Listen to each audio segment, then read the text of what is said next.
Before Christmas night, I arrived home and found my daughter-in-law cleaning my kitchen. "I stopped by to help you get organized," she said with a smile.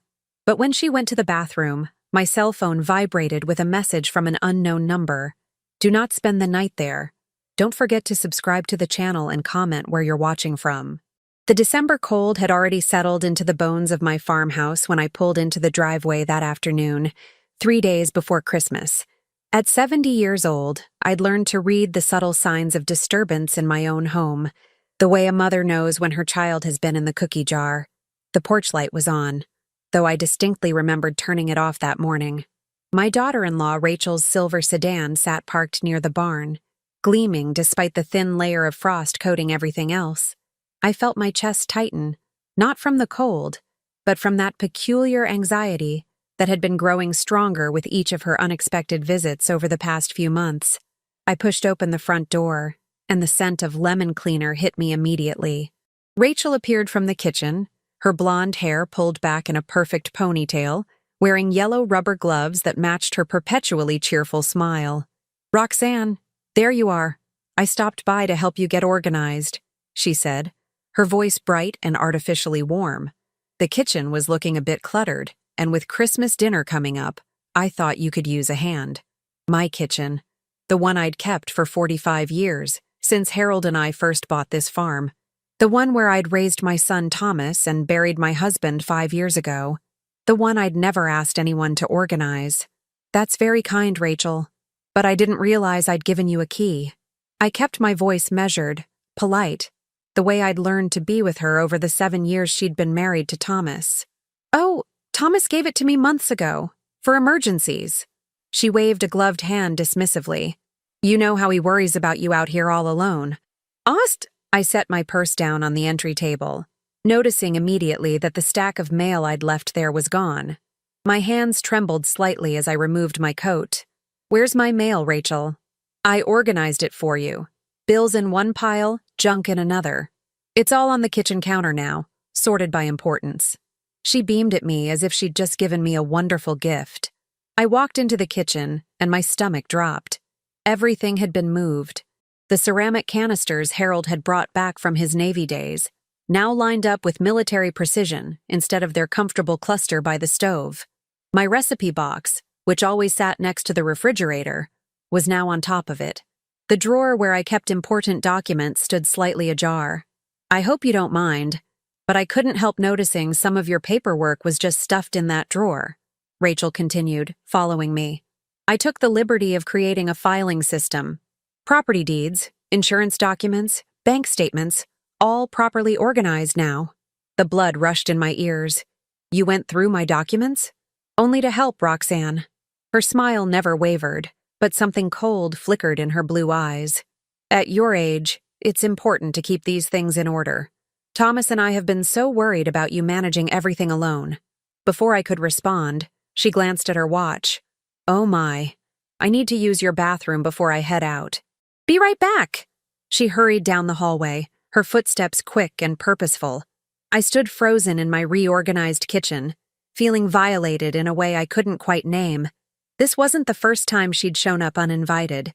Over the past 6 months, these helpful visits had become increasingly frequent, always when Thomas was at work, always with that same brittle smile. My cell phone vibrated in my coat pocket. I pulled it out, my arthritic fingers fumbling with the screen. A text message from an unknown number glowed on the display. "Do not spend the night there." I stared at the words, reading them 3 times. My heart hammered against my ribs. I quickly checked the number, completely unfamiliar. No area code I recognized. I glanced toward the hallway where I could hear the bathroom faucet running. My fingers moved across the screen, typing back. "Who is this?" The 3 dots appeared immediately, indicating someone was typing. Then they stopped. Started again. Stopped. Finally, nothing. I heard the toilet flush, and I shoved the phone back into my pocket just as Rachel emerged from the hallway, pulling off her rubber gloves with a satisfied snap. "All done. Your house looks so much better now, doesn't it?" She gathered her purse and coat from the chair. "Thomas and I will see you for Christmas dinner in 2 days. We're so looking forward to it." She moved toward the door, then paused, turning back to me with that smile that never quite reached her eyes. "Oh, and Roxanne? I noticed you have an appointment with your lawyer next week. I saw it in your calendar book. Is everything all right? Thomas didn't mention anything about legal matters." My blood turned to ice. My calendar book had been in my bedroom, on my nightstand. She'd been in my bedroom. "Just routine estate planning," I managed to say, though my voice sounded strangled even to my own ears. Of course. Though if you need any help with that, you know Thomas has that friend who's a lawyer. Much more affordable than Ed Parker, I'm sure. We'd hate to see you waste money on expensive legal fees." She adjusted her scarf, her movements casual, but her gaze was sharp, calculating. "Family should help family, don't you think?" She left before I could respond, the door closing with a soft click that sounded like a threat. I stood alone in my violated kitchen, the scent of lemon cleaner now making me nauseous. My phone felt heavy in my pocket. I pulled it out again, staring at that message. Do not spend the night there. Who would send such a warning, and why? I walked slowly through my house, seeing it now with different eyes. What else had Rachel touched? What else had she seen? My bedroom door was open. I always kept it closed. Inside, my nightstand drawer was slightly askew. The drawer where I kept Harold's old service revolver, unloaded and locked, alongside his Navy papers and our wedding certificate. I opened the drawer with shaking hands. Everything was still there, but shifted, examined, invaded. The gun was in a slightly different position. Someone had been looking for something. My phone vibrated again. Another message from the unknown number. "Check your property deed, the copy in your kitchen drawer." My pulse roared in my ears as I hurried back to the kitchen. I yanked open the drawer Rachel had so helpfully organized and found the manila folder labeled property documents in handwriting that wasn't mine. Inside was my property deed, the original document proving my ownership of these 40 acres in the farmhouse. Except something was wrong. I carried it to the window, holding it up to the fading December light. There, nearly invisible unless you were looking for it, were faint marks along the edge. Someone had tried to carefully separate the pages, possibly to scan or photograph them. The staple had been removed and replaced, but not in exactly the same holes. A third message arrived. "She's been copying your documents for months. You're in danger. I'll explain everything, but you must leave the house tonight. Go somewhere she doesn't know about." My hands trembled so badly I nearly dropped the phone. I typed back with fumbling fingers. "Who are you? How do you know this?" The response came immediately. "A friend. Someone who knows what she's capable of. There's a motel off Route 50, the Pine Grove Inn. Check in under a different name. I'll contact you there tomorrow morning. Please, Roxanne. Trust me. Your life depends on it." I looked around my kitchen, my sanctuary, now feeling like a trap. Rachel's lemon cleaner scent lingered like a warning. I thought about her hands in my drawers, her eyes on my documents, her questions about my lawyer appointment. I thought about Thomas, my own son, who'd given her a key without asking me, who'd been so distant lately, so quick to suggest I might be forgetting things or getting confused. The winter sun was setting, casting long shadows through my windows. I had perhaps an hour of daylight left. The Pine Grove Inn was 20 minutes away. I'd passed it 100 times, never thinking I'd need it. But someone knew something. Someone was trying to warn me. And every instinct I'd honed over 7 decades of life was screaming that I should listen. I grabbed my purse, stuffed the property deed back in the drawer exactly as Rachel had left it, and took one last look around my home. Then I locked the door behind me and drove away from the only place I'd ever truly belonged, toward a cheap motel and an unknown future, with nothing but a stranger's warning and my own growing dread to guide me. The real question wasn't whether I should go. It was what Rachel had planned for tonight, and what I'd narrowly escaped by leaving. Behind me, my farmhouse disappeared in the rearview mirror, and I couldn't shake the feeling that nothing would ever be the same again.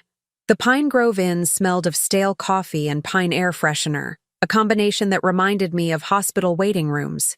I signed the register as Helen Walsh, using my mother's maiden name, and paid cash for 3 nights. The clerk, a young man with acne scars and tired eyes, barely looked at me as he handed over a key attached to a plastic diamond-shaped tag. Room 107 was exactly what I'd expected. 2 double beds with faded floral bedspreads, a television bolted to the dresser, and curtains that had once been white but were now the color of old newspaper. I locked the door, fastened the chain, and sat on the edge of the bed closest to the window, my entire body shaking. My phone remained silent. No more messages from my mysterious warning angel. I tried calling the number, but it went straight to a generic voicemail. I hung up without leaving a message. What was I doing? I was a 70-year-old woman hiding in a cheap motel because of a text message from a stranger. Thomas would say I was being paranoid. Rachel would smile that terrible smile and suggest maybe it was time to consider options for someone my age who was seeing threats where there were none. But I'd seen the property deed. I'd felt the wrongness of my own home invaded and reorganized. And I'd learned, over 7 decades, to trust the cold feeling in my gut that said something was very, very wrong. I didn't sleep that night. Every car door slamming, every footstep in the hallway outside, sent adrenaline shooting through my veins. I kept my phone clutched in my hand, willing it to vibrate with answers.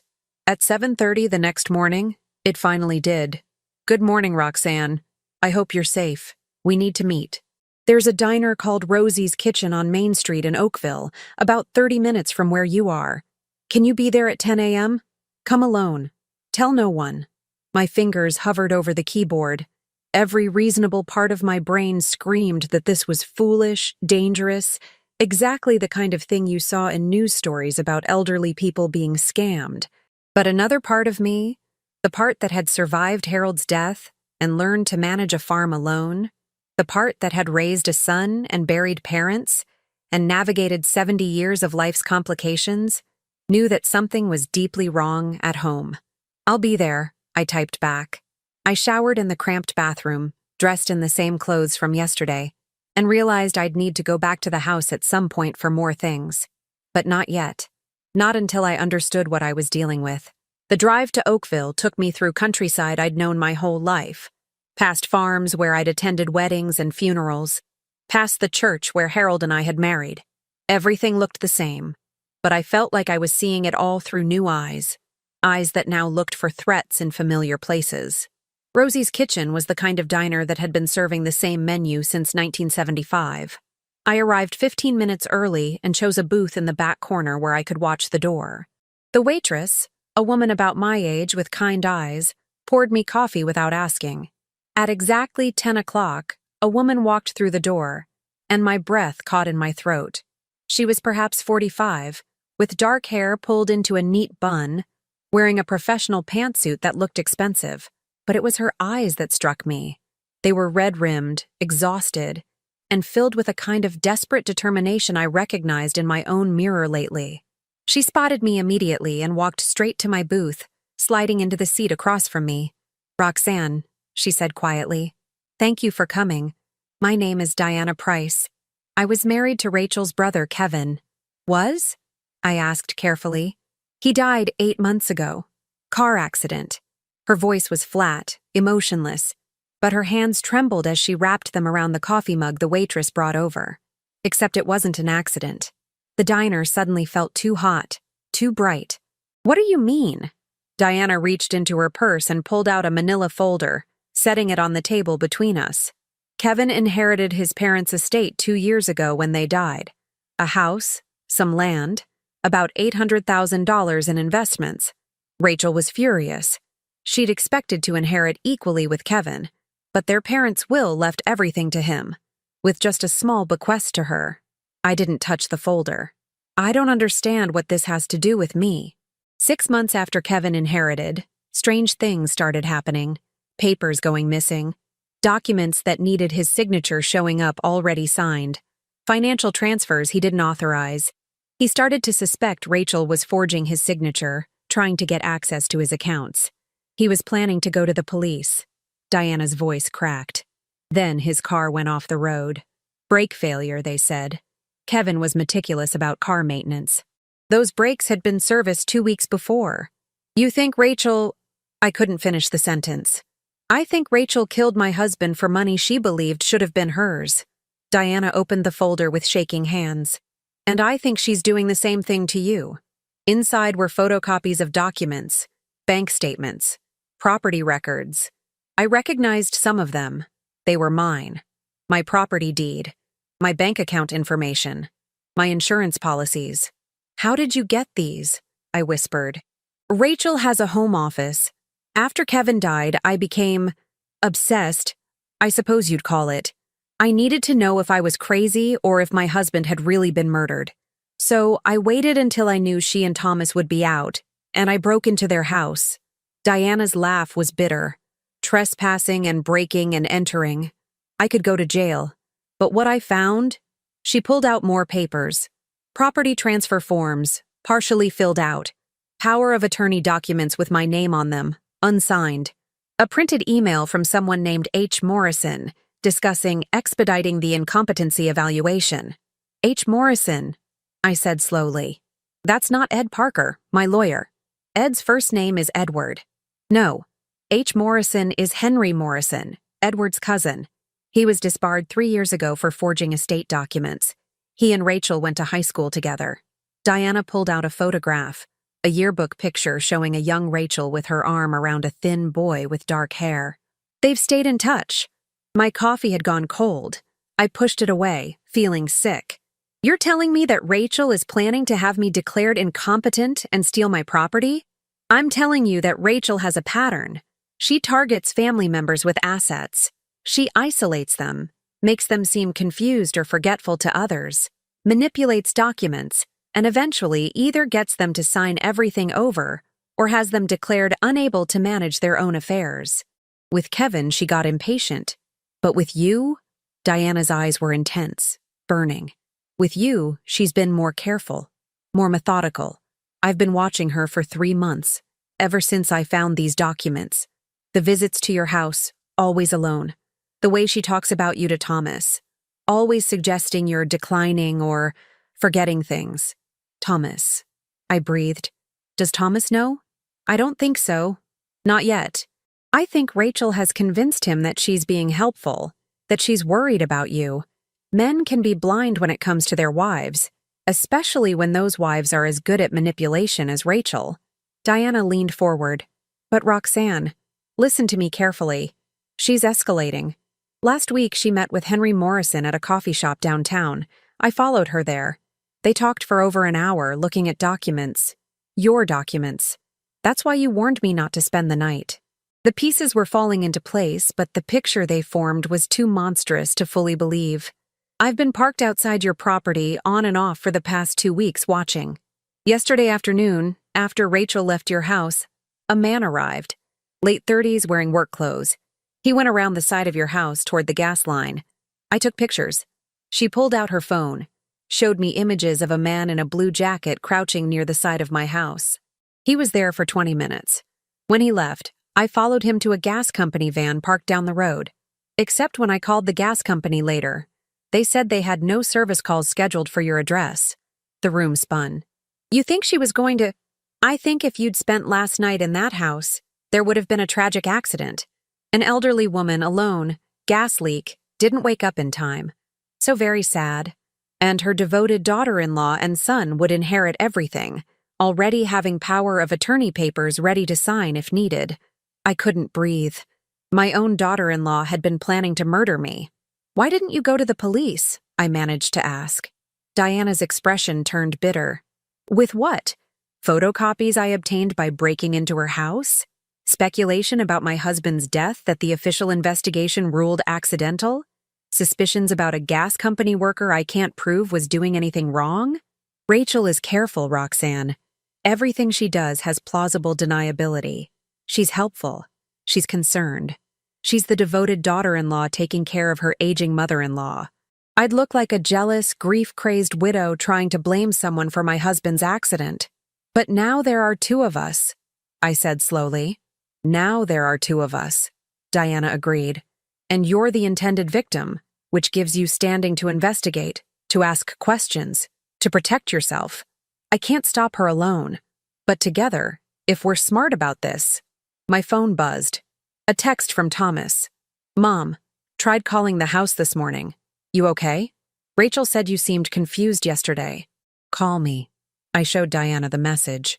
She nodded grimly. It's starting. She's setting the narrative. If something happens to you, or if you try to accuse her of anything, Thomas will already believe you're confused, declining, maybe even paranoid.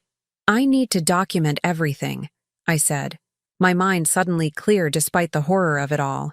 I need evidence. Real evidence. We need to be careful, Diana warned. If Rachel suspects that I've contacted you, or that you know anything, she'll either disappear or she'll accelerate her plans. And Roxanne. She grabbed my hand across the table, her grip desperate. This woman killed my husband. She will kill you if she thinks you're in her way. We can't underestimate her. The waitress came by to refill our coffee, and we fell silent. After she left, I pulled out my own phone and opened the camera. Tell me everything you know, I said. Every detail, every document, every meeting you've witnessed. I'm going to record this. Then we're going to figure out how to stop her. Diana nodded, and for the next hour, she walked me through 3 months of surveillance, investigation, and growing horror. I recorded every word, backed up the recording to 3 different cloud services, and then forwarded copies to an email address I'd created years ago and never told anyone about. When we finally left the diner, I had a plan forming in my mind, but I also had a text from Rachel waiting on my phone. Roxanne, Thomas is worried about you. We'd love to have you stay with us for Christmas, just until we know you're safe and settled. Please call me. The trap was closing, but this time I was ready to fight back. What do we do now? Diana asked as we stood by our cars in the parking lot. I looked at her.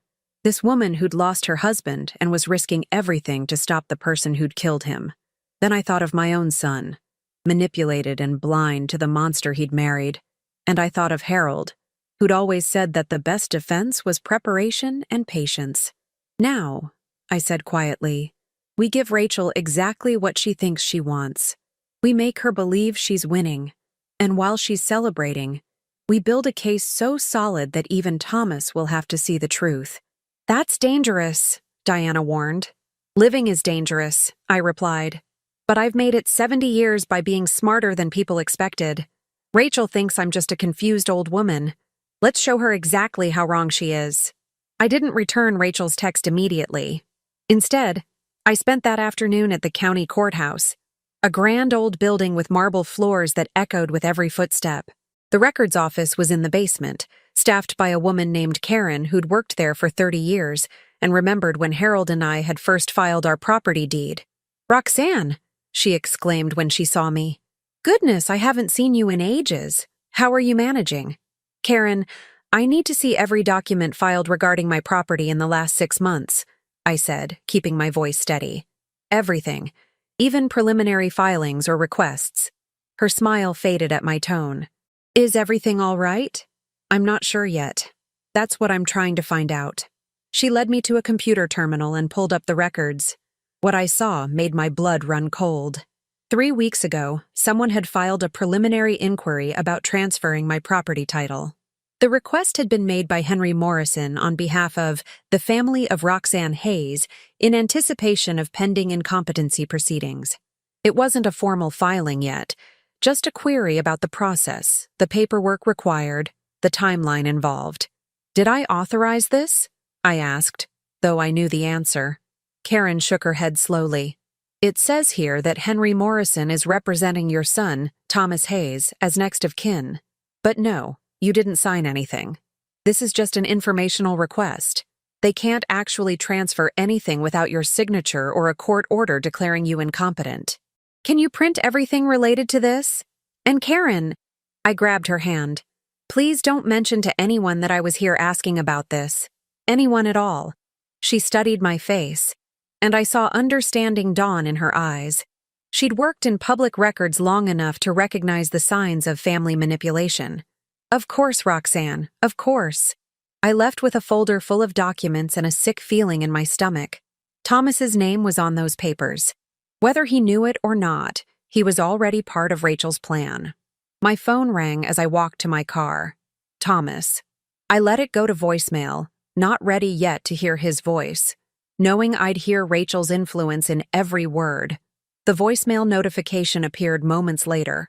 I listened to it in my car, my hands gripping the steering wheel. "Mom, please call me back. Rachel's really worried about you. She said you seemed disoriented yesterday, and now you're not answering your phone.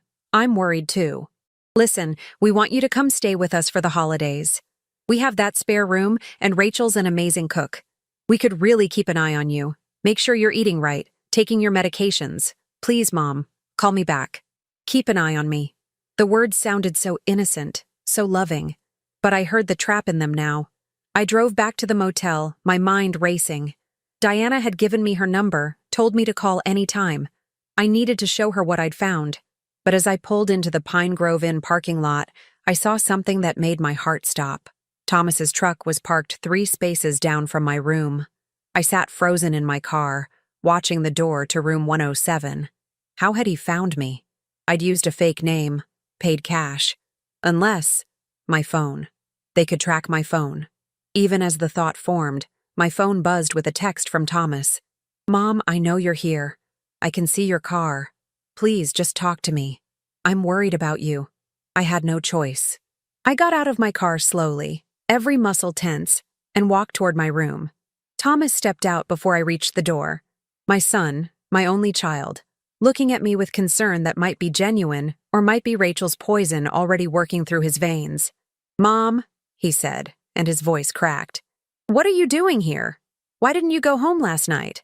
How did you find me?" I asked quietly. "I got worried when you didn't answer your phone. I used the Find My Phone app.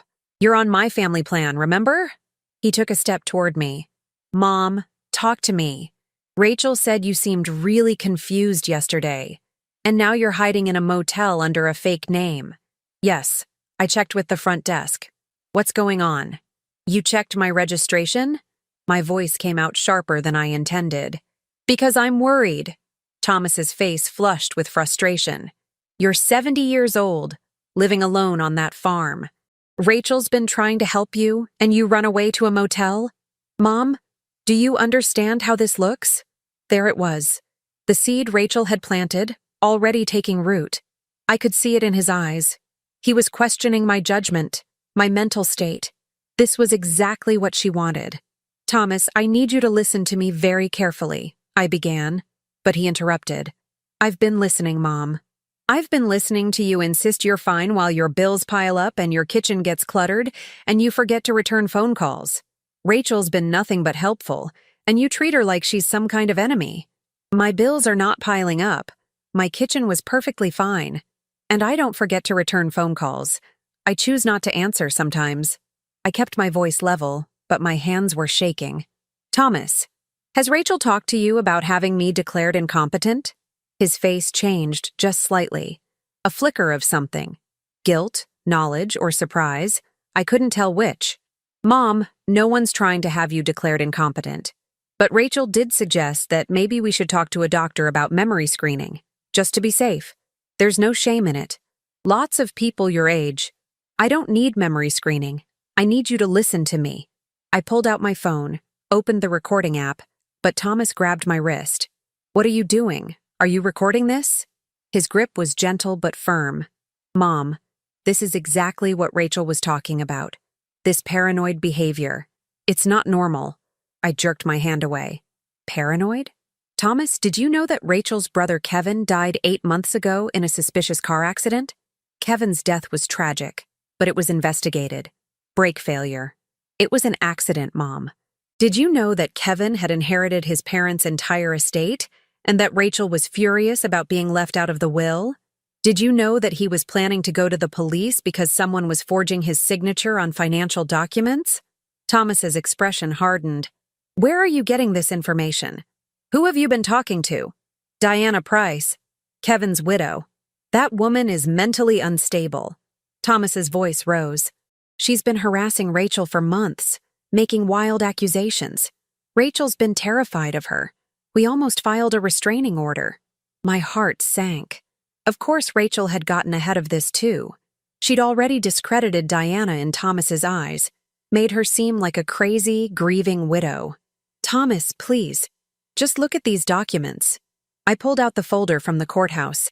Henry Morrison filed an inquiry about transferring my property, using your name. Did you authorize that? He took the papers reluctantly, and I watched his face as he read. Confusion flickered across his features, then cleared into something that looked like relief. Mom, I know about this. Rachel showed me. Henry is helping us understand the legal process for if, and only if, something happened to you. It's called estate planning. It's responsible. Rachel's father had dementia, and his family wasn't prepared. She doesn't want us to be caught off guard if you start to decline. If I start to decline? My voice shook. Thomas, I'm not declining. I'm being set up. Listen to yourself. He ran his hands through his hair, looking genuinely distressed. You're hiding in motels, accusing Rachel of conspiracy, claiming that a legal inquiry about estate planning is somehow sinister. Mom, you sound paranoid. You sound exactly like someone who needs help. And there it was. The trap had closed perfectly. Anything I said to defend myself would only sound like more proof that I was losing my mind. Does Rachel know you're here? I asked quietly. I called her when I tracked your phone. She's on her way. She wants to help, Mom. We both do. You called her. I felt the walls closing in. Thomas, you have to trust me, please. Just give me 3 days. 3 days to prove that I'm not paranoid, that I'm not confused. Can you do that? 3 days for what? To show you the truth about who you married. His face went cold. That's enough. Rachel is my wife. She's been nothing but patient with you. Nothing but kind, and you're treating her like a criminal.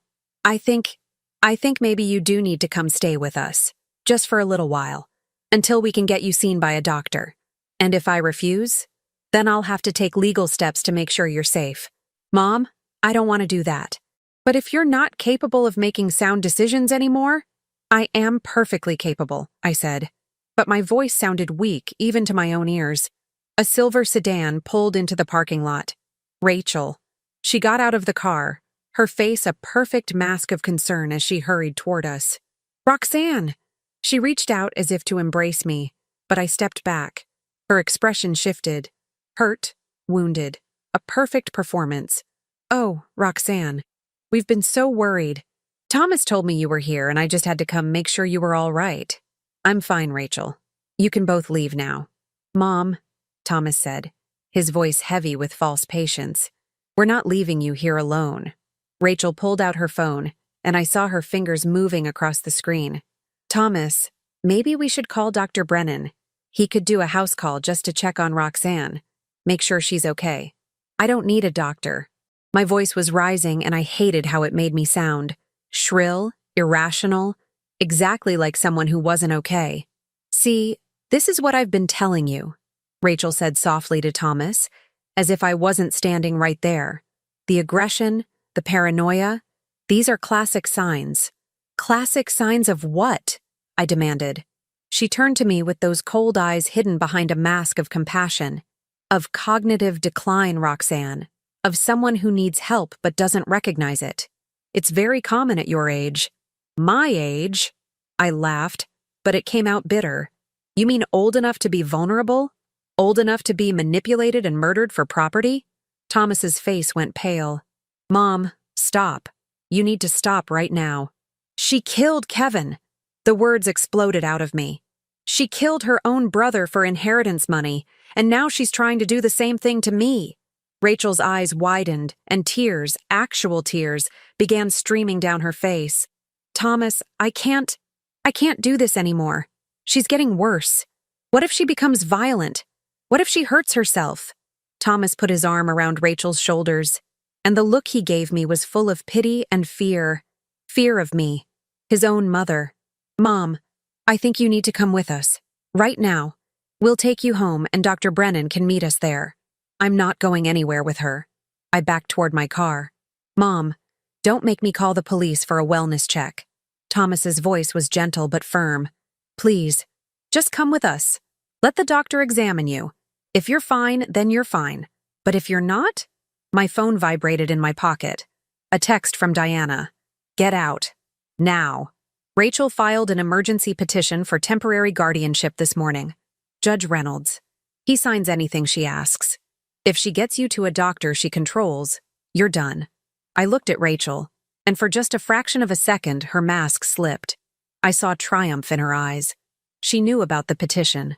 She'd orchestrated all of this. Thomas finding me, the confrontation, my irrational behavior witnessed by my own son. I need to use the restroom, I said suddenly. Then we can talk about this. I just need a minute.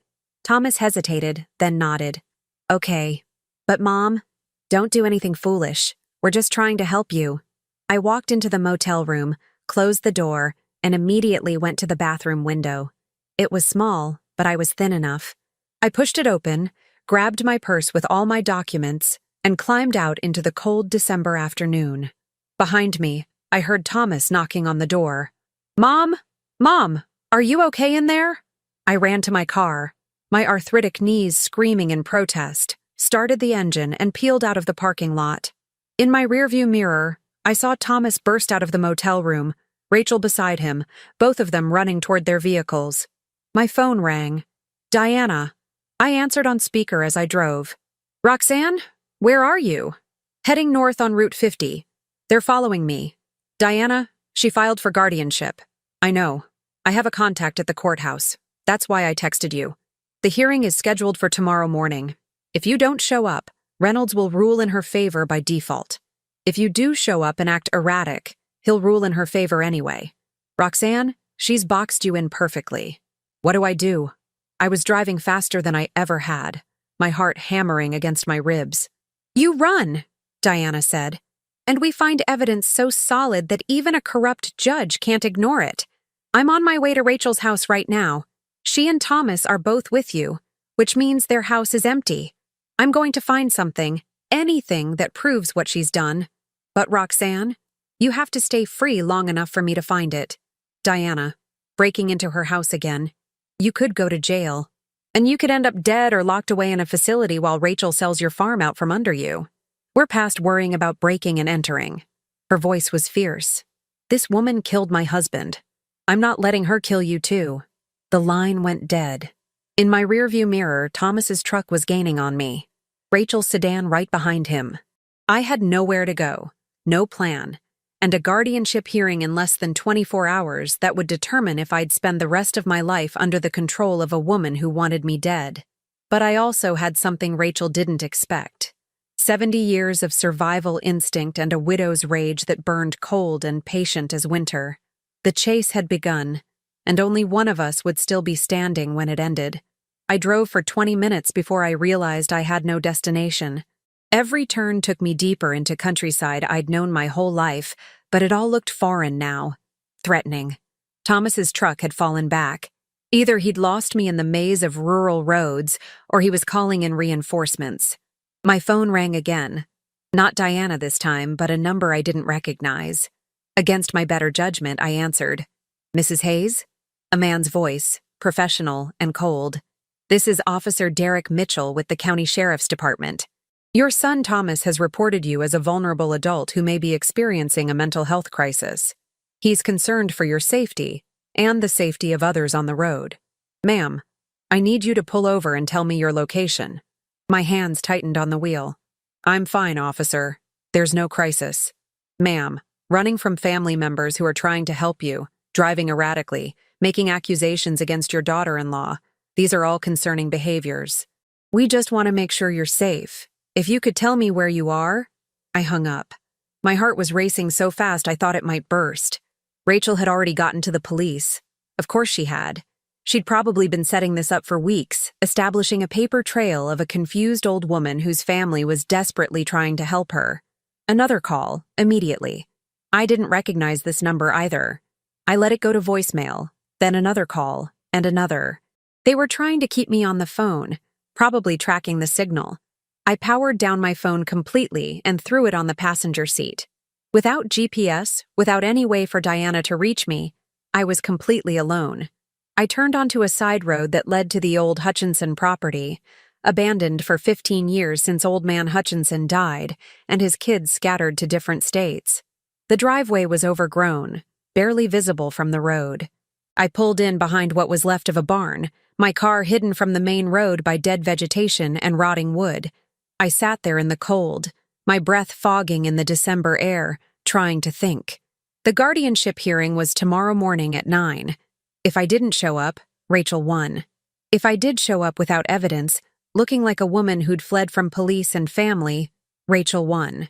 And Diana was breaking into Rachel's house right now, risking arrest, possibly her freedom, to find something, anything, that would prove what Rachel had done. The smart thing would be to turn myself in, explain everything calmly to the authorities. But I'd seen Thomas's face. I'd heard the officer's voice. They'd already decided I was the problem. Rachel's manipulation had been too thorough, too patient, too perfect. I had to wait until Diana contacted me. But without my phone, how would she find me? The old Hutchinson house loomed ahead, dark windows like empty eyes. I remembered coming here for Eleanor Hutchinson's funeral reception, back when Harold was alive.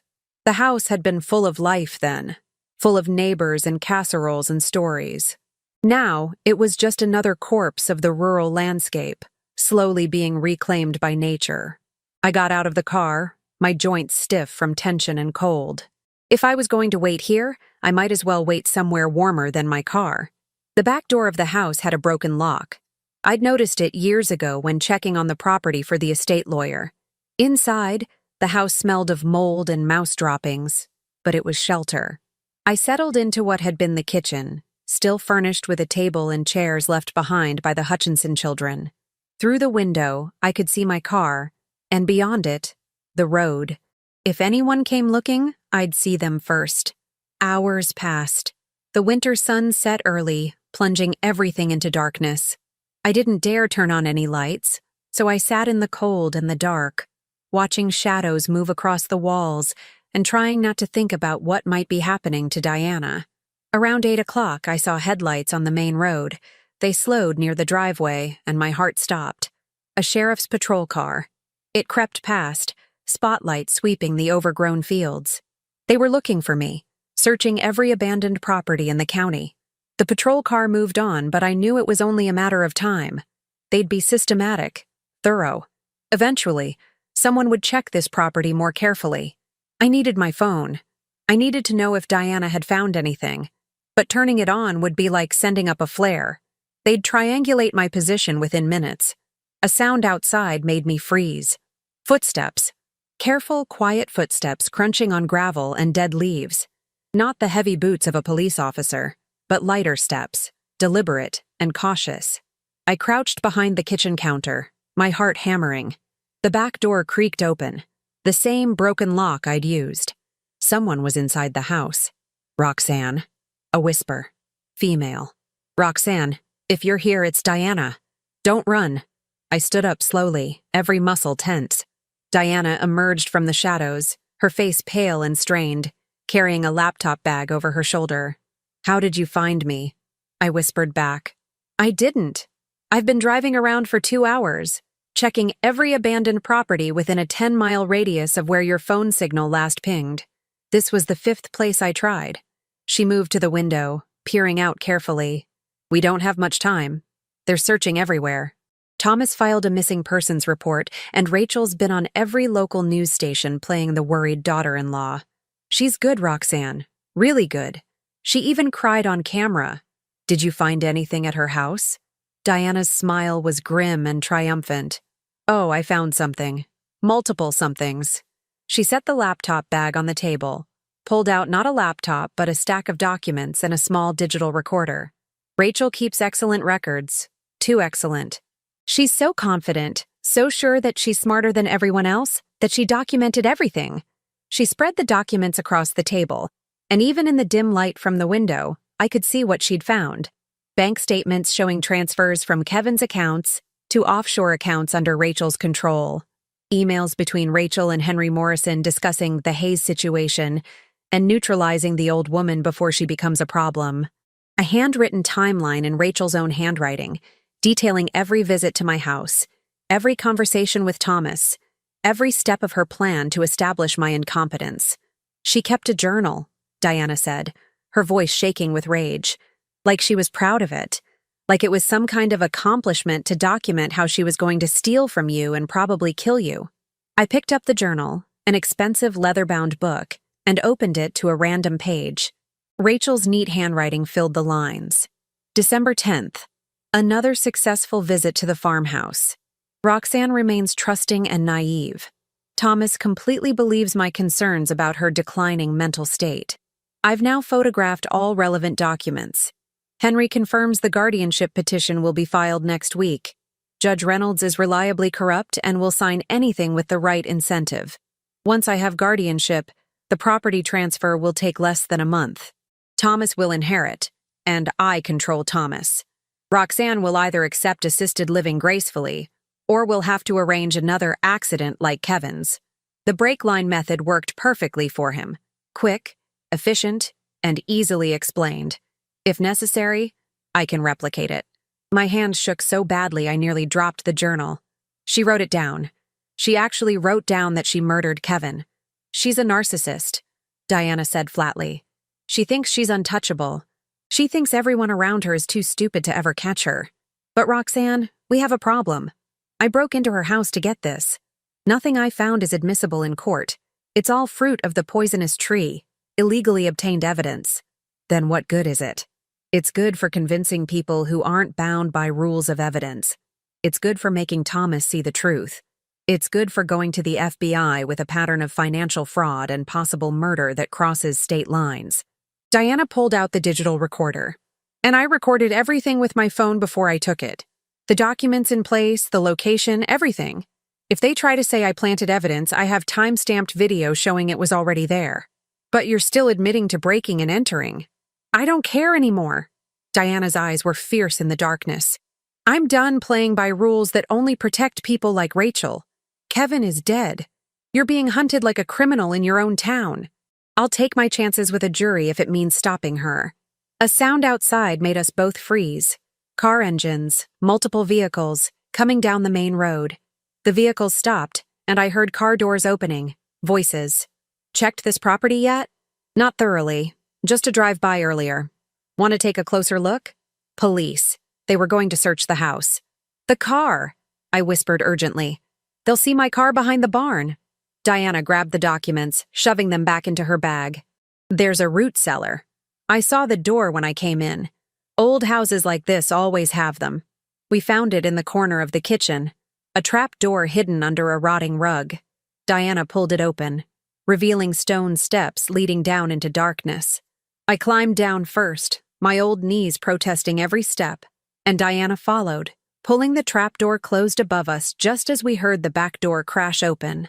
Sheriff's Department. If anyone's in here, make yourself known. We stood in absolute darkness, pressed against cold stone walls that smelled of earth and decay. I could hear footsteps above us, multiple sets of boots walking through the house.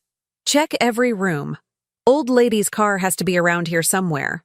Why are we even looking for her? Son said she's just confused, not dangerous. Daughter-in-law seems to think she might hurt herself. Besides, it's better to find her before she freezes to death in one of these old buildings. They were being careful, thorough. I heard them opening closets, checking rooms, their flashlights sweeping across floors and ceilings. Then one of them said, "Hey, what's this rug doing here? Everything else in this place is covered in dust, but this rug's been moved recently." My heart stopped. Diana's hand found mine in the darkness, squeezing tight. Probably just a raccoon or something dragging it around. These old places are full of animals. Yeah, but look, there's a crack in the floor under it. Like a door or something. Footsteps approached directly above us. The rug was pulled away, and I heard one of them kneel down. It's a root cellar. Old houses like this always had them. Worth checking? A pause that lasted a lifetime. Then, nah. If she's 70 years old, she's not climbing down into any root cellars. Let's check the barn. Cars probably hidden out there somewhere. The footsteps retreated. We heard them go outside, heard them searching the barn and finding my car. Their radios crackled. We've got her vehicle. Silver Honda Civic, license plate matches. She's on foot somewhere nearby. Copy that. Expanding search radius. Get some more units out here. More vehicles arrived. I could hear them organizing, dividing up areas to search, setting up a perimeter. We were trapped in the root cellar, surrounded by police, with evidence that proved Rachel was a murderer but couldn't be used in court, and a guardianship hearing that would start in less than 12 hours. Diana leaned close, whispering directly into my ear. We wait until they move the search outward. Then we take my car and drive straight to the FBI field office in Richmond. It's 2 hours away. We show them everything, tell them everything, and let them investigate properly. They'll arrest you for breaking and entering. I know, but they'll also have to investigate Rachel. Once the FBI starts looking at her, at Kevin's death, at the financial irregularities, at Judge Reynolds, the whole thing unravels. Rachel can't manipulate federal investigators the way she manipulates local police. And the guardianship hearing? You miss it. Rachel gets temporary guardianship. But it won't matter, because by tomorrow afternoon, she'll be under federal investigation for murder and fraud. Temporary guardianship means nothing if the guardian is arrested. It was a terrible plan. It meant letting Rachel win, at least temporarily. It meant Diana would face criminal charges. It meant I'd be declared incompetent, even if just for a few days or weeks. But it was the only plan we had. We waited in that cold, dark cellar for 3 hours while police searched the area around us. My legs cramped, my back ached, and I thought about Harold, who'd survived 2 tours in the Pacific during World War II by learning patience and waiting for the right moment to move. Finally, around midnight, the search moved outward. We heard the vehicles depart, heard them setting up checkpoints on the main roads, heard them calling in search dogs.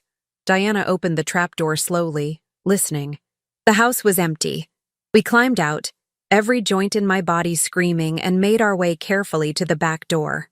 Diana's car was parked a quarter-mile away, hidden in a stand of trees.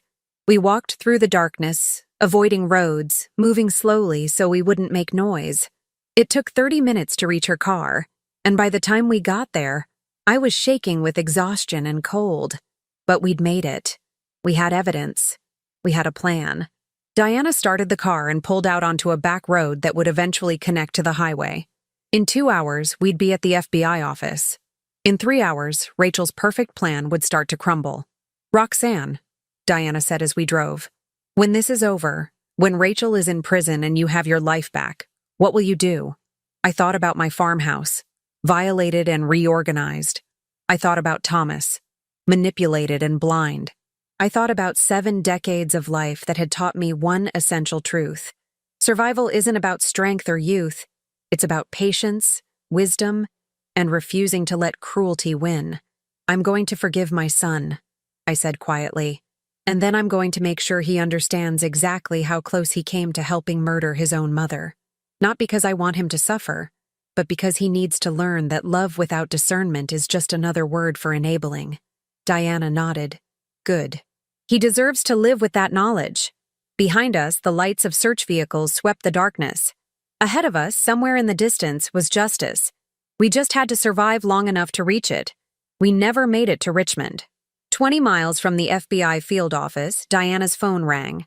She glanced at the screen and her face went white. It's my lawyer, she said, pulling over to the shoulder. I didn't tell him I was doing this tonight. He shouldn't be calling at 2 in the morning unless... She answered on speaker. Robert? Diana? Where are you? The lawyer's voice was urgent, professional worry bleeding through. The police just left my house.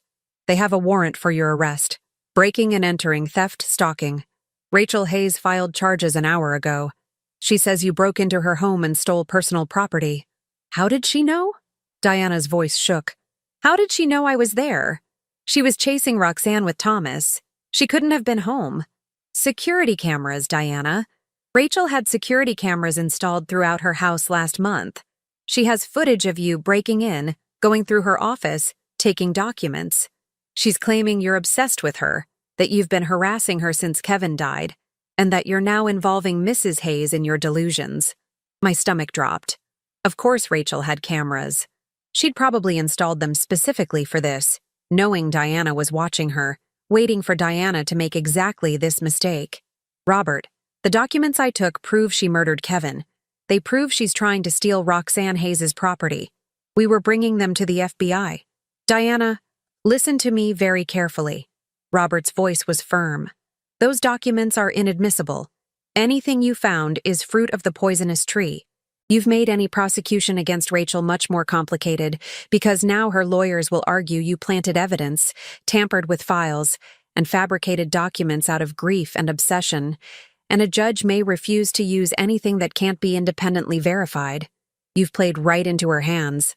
The phone slipped from Diana's fingers. I picked it up. Mr. Brennan? I said. This is Roxanne Hayes. What Diana is saying is true. Rachel has been planning to… Mrs. Hayes, with all due respect, I'm not your lawyer and I can't advise you. But I will say this. The guardianship hearing is in 7 hours. If you're not there, Judge Reynolds will grant Rachel temporary guardianship by default. If you are there, with Diana Price, who's now a wanted fugitive accused of stalking Rachel, you'll look exactly like what Rachel has been telling everyone you are. A confused elderly woman who's been manipulated by a mentally unstable widow. Then we've lost, I said quietly. Not necessarily. Go to the hearing, go alone. Act calm, rational, and competent. Bring your own lawyer. Do you have one? Ed Parker. Good. Ed's solid. Tell him everything. Show him what Diana found, and let him decide how to proceed. He might be able to introduce some of it as evidence if he can establish an independent basis for suspicion. But Diana needs to turn herself in, and you need to separate yourself from her right now, or Rachel wins everything. The line went dead. Diana was crying silently, her hands gripping the steering wheel so hard her knuckles were white. I'm so sorry, she whispered. I've ruined everything. I thought I was being careful. I thought… You were brave, I said firmly. And you were right. Rachel did document everything. The evidence exists. We just have to find another way to use it. There is no other way. Robert's right. I've destroyed any legal case against her. I sat back in my seat, my mind racing. 7 hours until the hearing. Diana facing arrest. Evidence that proved everything but couldn't be used in court. Thomas believing his wife over his mother. Rachel so close to winning she could taste it. And then, like Harold's voice whispering from memory, I heard it. The best victories are the ones your enemy hands you herself. Diana, I said slowly, does Rachel know we're together right now? I don't know. Maybe. The police know my car. They probably have an APB out for it. But Rachel doesn't know we're heading to the FBI. As far as she knows, we're just running. Hiding. So she thinks she's won. She has you facing arrest. She has me looking like a fugitive. She has the guardianship hearing this morning, where I'll either not show up or show up looking desperate and irrational. She's so confident right now that she's probably not being careful anymore. Diana turned to look at me. What are you thinking? I'm thinking that narcissists make mistakes when they think they've already won. I'm thinking that Rachel has spent months building a careful facade, but now that she's this close to victory, she might let that facade slip. I pulled out my phone, still powered off to avoid tracking. I need you to take me somewhere. Somewhere Rachel won't expect.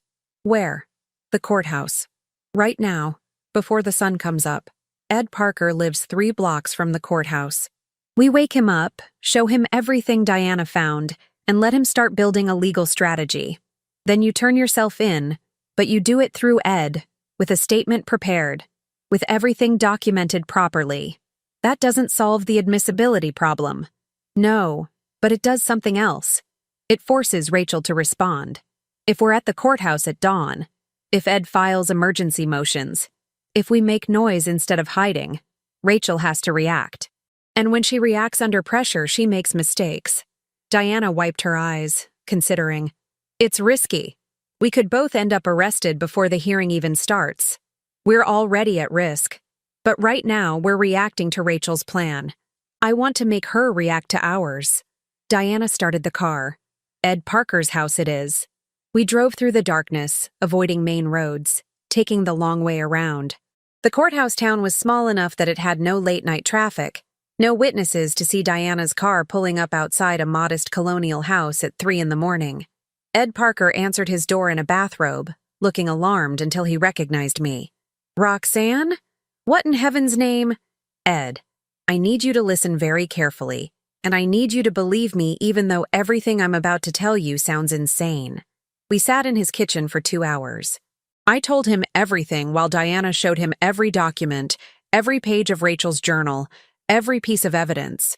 Ed's expression shifted from skepticism to shock to cold professional fury.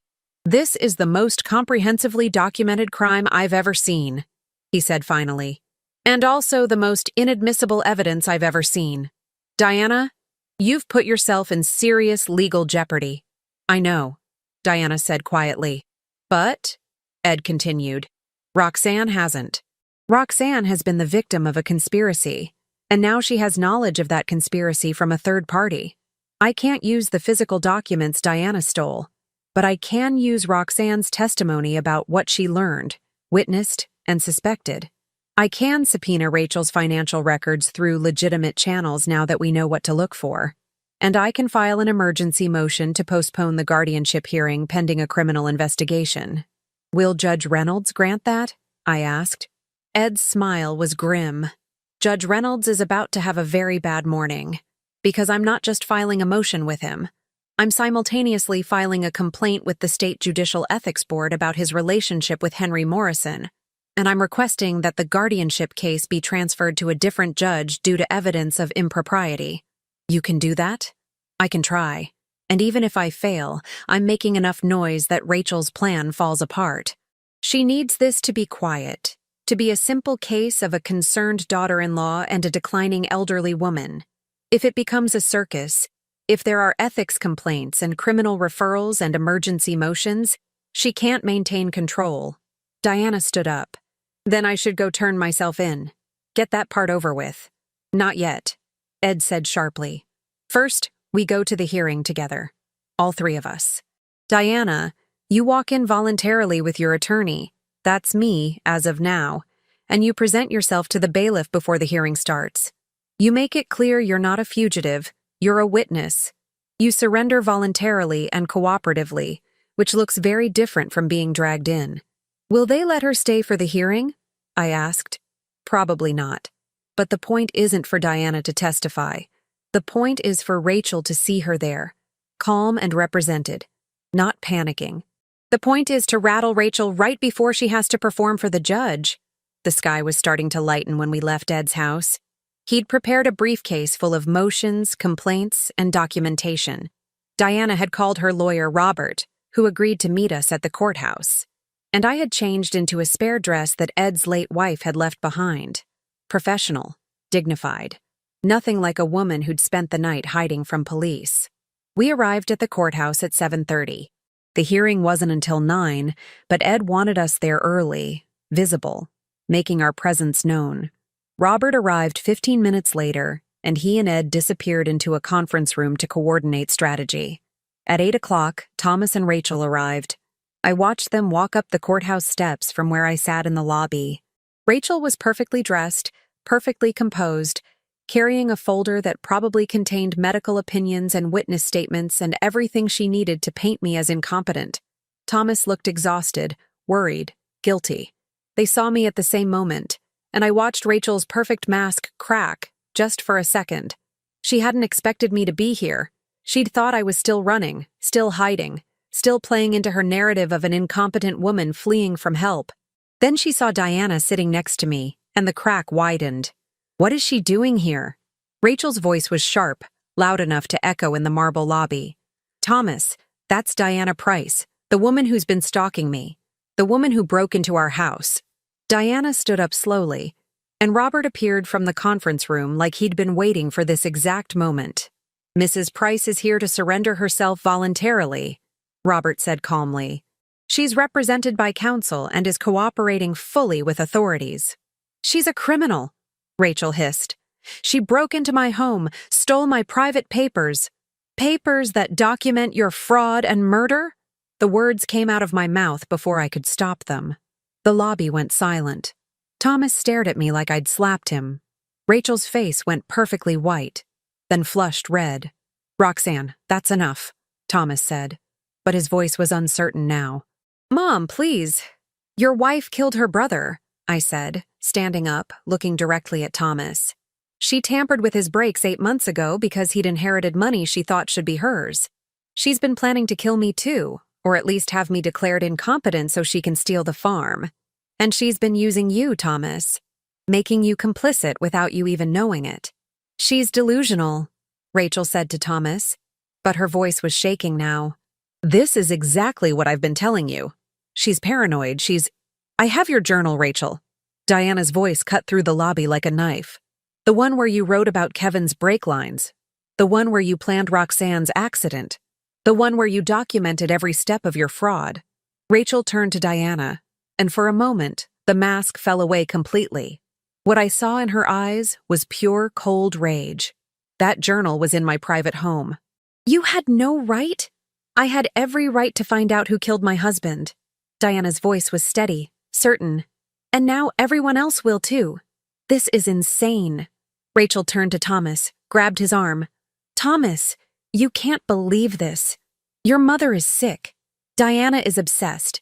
They've constructed this whole fantasy. But Thomas was staring at Rachel now, and I saw something shifting in his expression. Doubt. The first crack in his certainty. Rachel, he said quietly, do you have a journal? Yes, but it's just personal thoughts, Thomas. Nothing. What does it say about my mother? Rachel's mouth opened and closed. She looked around the lobby, at me, at Diana, at the growing crowd of lawyers and courthouse staff who'd been drawn by the confrontation. It says that I've been trying to help her, Rachel said finally. That's all. Thomas, please, you have to trust me. But he'd let go of her arm. He was looking at her now, the way he should have been looking at her for months, with suspicion, with questioning, with the beginning of understanding. Ed emerged from the conference room with Judge Reynolds, who looked pale and angry. Behind them was another man I didn't recognize, wearing a suit that marked him as federal law enforcement. Mrs. Hayes? Mrs. Price? The federal agent stepped forward. I'm Special Agent Dennis Baker with the FBI. We'd like to speak with both of you about allegations of fraud, forgery, and conspiracy to commit murder. Rachel's face went perfectly blank. I want a lawyer. That's your right, Agent Baker said calmly. But I should inform you that we've already obtained warrants to examine the financial records of you, Henry Morrison, and Judge Reynolds. We've also obtained warrants to exhume Kevin Price's body for re-examination. And we've been in contact with the manufacturer of the vehicle, Mr. Price was driving when he died. They're very interested in examining what's left of the brake system. This is harassment, Rachel said, but her voice had no strength behind it. I haven't done anything wrong. Then you'll have no problem answering our questions. Agent Baker gestured toward the conference room. Shall we? Thomas stood frozen, watching his wife walk away between federal agents. Then he turned to me, his face crumbling. Mom, Not now, I said quietly. Right now, we have a guardianship hearing to cancel. Ed stepped forward. Actually, Judge Reynolds has recused himself from the case. The hearing has been postponed pending the outcome of the federal investigation. Roxanne, you're free to go home. Home. My violated farmhouse, my reorganized kitchen, my invaded sanctuary. But it was mine, and it would be mine again fully once this was over. I looked at Thomas, at my son who'd chosen his wife over his mother, who'd been so easily manipulated because he wanted to believe in love and partnership and trust. Come to the farm tomorrow, I told him. We need to talk, but not today. Today, you need to sit with what you almost did, what you almost helped her do to me. His face crumpled completely, tears streaming down his cheeks. Mom, I'm so sorry. I didn't know. I swear I didn't. I know you didn't. That's what scares me. I touched his face gently, the way I had when he was a child. Love isn't enough, Thomas. Wisdom matters too. Discernment matters. And you have to learn that before it costs you everything.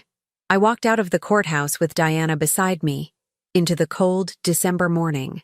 Behind us, Rachel's perfect plan was collapsing into handcuffs and federal charges, and the slow grinding wheels of justice. But I'd survived. I'd outsmarted her. Not with strength or youth or violence, but with patience and preparation and the hard-earned wisdom of 70 years. "What happens now?" Diana asked. "Now," I said.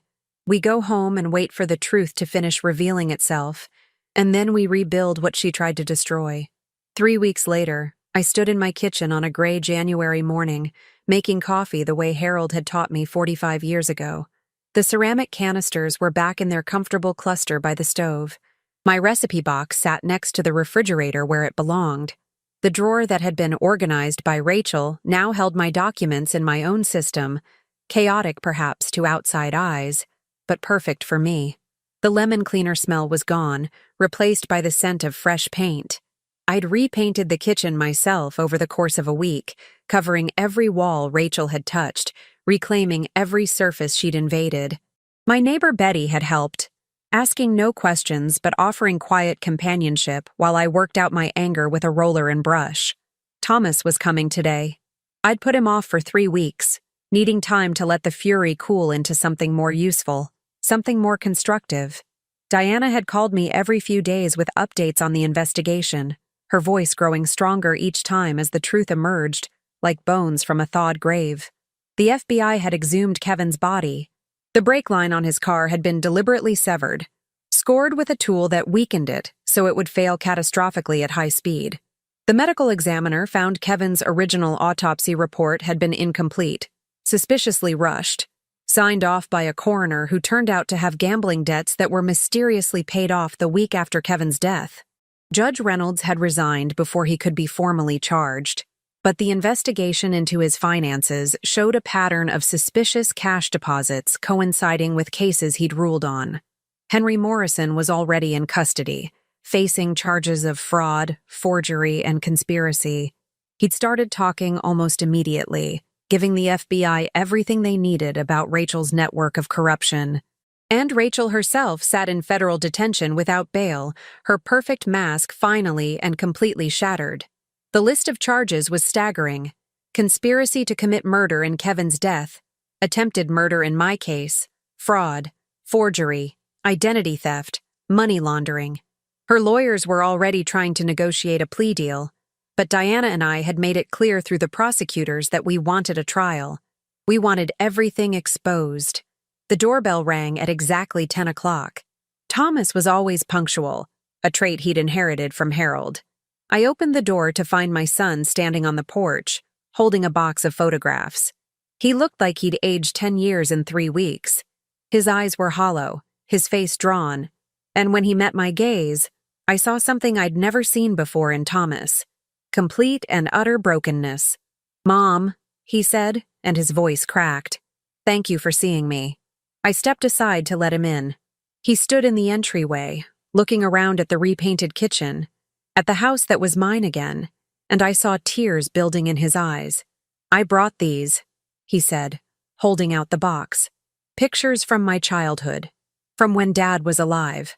I've been going through everything from the house, from the apartment Rachel and I shared, looking for who I was before I became someone who could do what I almost did to you." I took the box and set it on the kitchen table. "Coffee? Please." We sat across from each other at the same table where I'd fed him breakfast before school for 18 years, where Harold and I had argued over bills and laughed over crossword puzzles, where life had been complicated but real and honest. Now it felt like sacred ground, a place where truth had to be spoken. "I want to explain," Thomas began, but I held up my hand. "I want to explain first," I said. "I want to tell you about the night your father died." Thomas looked confused. "Mom, I know about that. Heart attack. I was there in the hospital." "Before the hospital. The day before." I wrapped my hands around my coffee mug, gathering strength. "Your father knew something was wrong with his heart. The doctor had told him 6 months earlier that he needed surgery, that his arteries were blocked and time was running out. But Harold was stubborn. He didn't want to worry you, didn't want to seem weak or scared, so he kept it from both of us, tried to handle it alone." I didn't know that. Neither did I, until I found his medical records after he died. And do you know what I felt, Thomas? Anger, rage, that he'd robbed me of the chance to help him, to support him, to be his partner in facing his mortality. He'd made a unilateral decision that affected both of us, and he'd done it because he thought he was protecting me. Thomas's face was pale. Why are you telling me this? Because you did the same thing with Rachel. You let her make decisions about me, about my competence, about my future, without ever really asking me. You decided I needed help without investigating whether that was true. You chose to believe her version of reality because it was easier than questioning the woman you loved. I leaned forward, and in doing so, you almost became an accomplice to my murder. I know. His voice was barely a whisper. Mom, I know. I've been living with that knowledge every second of every day. I wake up in the middle of the night thinking about what would have happened if you'd stayed in that house. If the gas line had... He couldn't finish. But I didn't stay. And the gas line didn't kill me. And now we have to figure out how to move forward. I reached across the table, took his hand. Thomas, I forgive you. I need you to know that first. You're my son. And I love you. And I forgive you. But forgiveness isn't the same as forgetting. You have to live with what you almost did. You have to carry that weight and let it change you. Tears were streaming down his face now. How do I do that? How do I live with knowing I chose a murderer over my own mother? The same way I'm living with knowing my son was capable of being manipulated that thoroughly. We sit with the discomfort. We examine how it happened. We learn, and we grow, and we become better people because of the pain. Thomas pulled his hand away, stood up, walked to the window. His shoulders shook with silent sobs. I let him cry, understanding that some things needed to be purged before healing could begin. Finally, he turned back to me. I've left my job. I'm selling the house. Everything Rachel touched feels contaminated now. I'm starting over. Completely. And Mom, I want you to know, I've been seeing a therapist, someone who specializes in manipulation and abuse, because that's what it was. I was abused. She isolated me from you, made me doubt my own perceptions, used my love as a weapon. But that doesn't excuse what I did. It just explains it. Good, I said. Understanding how it happened is the first step to making sure it never happens again. He sat back down, wiping his eyes. Diana stopped by last week. She wanted to see if I was okay. After everything I helped Rachel do to her, to you, she checked on me. I don't deserve that kind of grace. Diana understands something you're still learning, that people can be both victims and perpetrators often at the same time. You were manipulated by Rachel, yes, but you also failed to protect me, failed to question, failed to see what was right in front of you. Both things are true. We sat in silence for a moment, the weight of truth settling between us like snow. What happens now? Thomas asked. With Rachel's trial? With everything? Now we testify. Diana and I will tell our stories, and the jury will decide. The prosecutors are confident. They have the journal, the financial records, the testimony from Henry Morrison. Kevin's body provided physical evidence of the brake line tampering. The gas company worker who came to my house turned out to be an ex-convict Rachel hired through a friend. He's cooperating too. The case is solid. She's going to prison. For a very long time, if justice works the way it should. I paused. Does that bother you? Thomas thought about it. Really thought. And I was proud of him for not giving me an easy answer. It bothers me that I loved her, he said finally. It bothers me that I can't reconcile the woman I thought I knew with the monster she actually was. But no, I don't think she should avoid consequences. She killed Kevin. She tried to kill you. She destroyed so many lives for money and property and control. She needs to be stopped. That's a mature answer. I don't feel mature. I feel like a fool. Fools don't learn from their mistakes. You're learning. That makes you human, not foolish. The doorbell rang again. Through the window, I could see Diana's car in the driveway. I invited her to join us, I said to Thomas. I hope that's all right. He nodded, looking nervous. When I opened the door, Diana stood there holding a casserole dish, looking uncertain. I made too much lasagna, she said, the lie obvious and kind. Thought you might want some. Come in, I said, and she did, stepping into my kitchen and setting the dish on the counter. Thomas stood up, facing her awkwardly. Diana, I don't know what to say. I'm sorry doesn't seem like enough. It's not enough, Diana agreed. But it's a start. And Roxanne asked me to come today because she thinks we need to talk, all three of us. We're connected now by what Rachel did. We're survivors of the same monster. We can either let that connection be defined by trauma, or we can choose to let it become something else. Like what? Thomas asked. Like family, I said quietly. Not the family we're born into, but the family we choose. The family built on truth and survival and mutual understanding. Diana pulled out a chair, sat down at the table. Thomas sat back down too. And I poured 3 cups of coffee, feeling something shift in the air. Something broken beginning to heal. Something lost beginning to be found. Kevin would have liked you both, Diana said suddenly. He was kind, like Roxanne. And he was earnest, like Thomas. He believed in people, trusted them, thought the best of them. That's what got him killed. I won't make that mistake again, Thomas said. Don't overcorrect, I warned. Don't become cynical and suspicious of everyone. Rachel was an aberration, a predator who learned to mimic normal human emotion. Most people aren't like her. Most people are just flawed and complicated and trying their best. How do you tell the difference? Thomas asked. How do you know who to trust? I thought about Harold, about 40 years of marriage built on questions and conversations and the constant work of truly knowing another person. I thought about Diana, a stranger who'd risked everything to save me. I thought about Ed Parker, who'd believed me when belief required courage. You pay attention, I said, not just to what people say, but to what they do, to the patterns over time, to the way they treat people who can't do anything for them, to how they respond when they make mistakes. You look for consistency between words and actions, and you trust your instincts, but you verify them with evidence. Wisdom, Diana said softly. That's what you're describing. The kind that only comes from living long enough to see patterns, to learn from pain, to understand human nature. That's why Rachel targeted me, I realized out loud. She thought my age made me vulnerable. She didn't realize it made me dangerous. 70 years of life taught me to see manipulation, to trust my instincts, to fight back in ways she didn't expect. Thomas smiled, the first real smile I'd seen from him in weeks. She thought you were a helpless old woman. She had no idea who she was dealing with. No one does, Diana agreed. That's the advantage of being underestimated. We talked for hours that day, about Kevin and Harold, about grief and rage, about the long process of healing and the longer process of learning to trust again.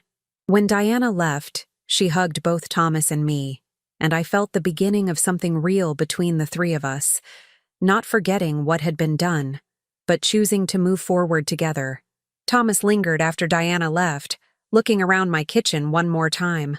Mom, I know I can't undo what I did, but I want to spend the rest of my life proving that I've learned from it. Can I help you with anything? The farm? The house? Anything you need? I thought about it. Part of me wanted to say no, to prove I didn't need him. But that would be pride, not wisdom. And wisdom meant accepting help when it was genuinely offered, while maintaining boundaries and independence. Come back next week, I said. Help me repair the fence by the north pasture.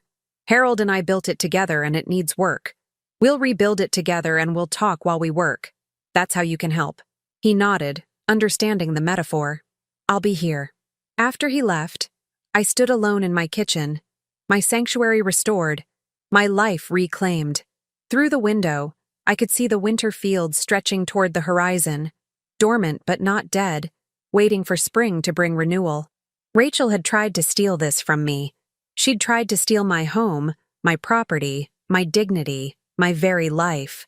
But she'd failed, because she'd made the fundamental mistake of confusing age with weakness, wisdom with confusion, patience with passivity. I was 70 years old, and I'd just defeated a murderer without ever raising my voice or my fist. I'd done it with intelligence, preparation, and the kind of cold determination that can only be forged in the fires of a long life well lived. The farm was mine, the house was mine, my future was mine, and I'd earned every moment of it. Now tell me, what would you have done if you were in my place? Let me know in the comments. Thank you for watching, and don't forget to check out the video on your screen right now. I'm sure it will surprise you.